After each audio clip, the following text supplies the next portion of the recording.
ଅନେକ ଦୂରରେ ହାତୀଗଡ଼ ନାମକ ଏକ ଜଙ୍ଗଲ ଥିଲା। ସେହି ଜଙ୍ଗଲରେ ଅନେକ ସୁଉଚ୍ଚ ସିଧା ଏବଂ ସୁନ୍ଦର ବୃକ୍ଷ ଥିଲେ। ସେମାନଙ୍କୁ ନିଜର ଉଚ୍ଚତା ଏବଂ ସୌନ୍ଦର୍ଯ୍ୟ ପ୍ରତି ବହୁତ ଘମଣ୍ଡ ଥିଲା। କିନ୍ତୁ ସେମାନଙ୍କ ମଧ୍ୟରେ ଏକ ଏମିତି ବୃକ୍ଷ ମଧ୍ୟ ଥିଲା ଯାହାର ଉଚ୍ଚତା କମ୍ ଥିଲା ଏବଂ ଯାହାର ଶାଖା ପ୍ରଶାଖା ସିଧା ନ ହୋଇ ସବୁଆଡ଼େ ବଙ୍କା ହୋଇ ରହିଥିଲା। ଅନ୍ୟ ବୃକ୍ଷମାନେ ପ୍ରତିଦିନ ତା'ର ଉପହାସ କରୁଥିଲେ। ସେମାନେ କହୁଥିଲେ, ତୁମେ କେତେ ଅସୁନ୍ଦର ଦେଖାଯାଉଛ, ଆମ ଭଳି ବୃକ୍ଷମାନଙ୍କ ମଧ୍ୟରେ ତୁମର କୌଣସି ସ୍ଥାନ ନାହିଁ। ଏହି କଥାଗୁଡ଼ିକ ଶୁଣି ତାକୁ ବହୁତ କଷ୍ଟ ଲାଗୁଥିଲା। ତାକୁ ଲାଗୁଥିଲା ସେ ସତରେ କୌଣସି କାମର ନୁହେଁ।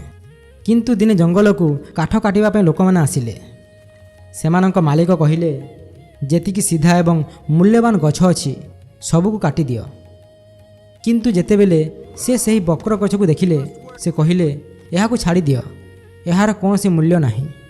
କିଛି ଘଣ୍ଟା ମଧ୍ୟରେ ଜଙ୍ଗଲର ସମସ୍ତ ସିଧା ବୃକ୍ଷ କାଟି ଦିଆଗଲା। କିନ୍ତୁ ସେହି ବକ୍ର ବୃକ୍ଷ ଏବେ ମଧ୍ୟ ସୁରକ୍ଷିତ ଭାବରେ ଠିଆ ହୋଇ ରହିଥିଲା।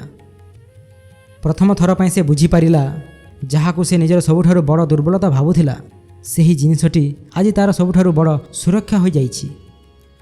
ସମୟ ବିତିବାକୁ ଲାଗିଲା। ସେହି ବୃକ୍ଷର ଶାଖାରେ ଚଢ଼େଇମାନେ ବସା ତିଆରି କରିବାକୁ ଲାଗିଲେ।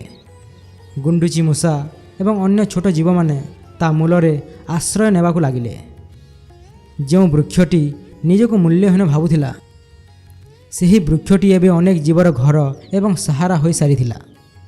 ସେ ବୁଝିପାରିଲା, ଭଗବାନ କାହାକୁ ବିନା କାରଣରେ ଅଲଗା ଭାବରେ ତିଆରି କରନ୍ତି ନାହିଁ। କାହାଣୀ ଶେଷ କରି ସ୍ୱାମୀ ରଘୁନାଥ ପଚାରିଲେ, ପୁଅ, ଏବେ କୁହ, ମୁଁ ତୁମକୁ ଏହି କାହାଣୀ କାହିଁକି କହିଲି?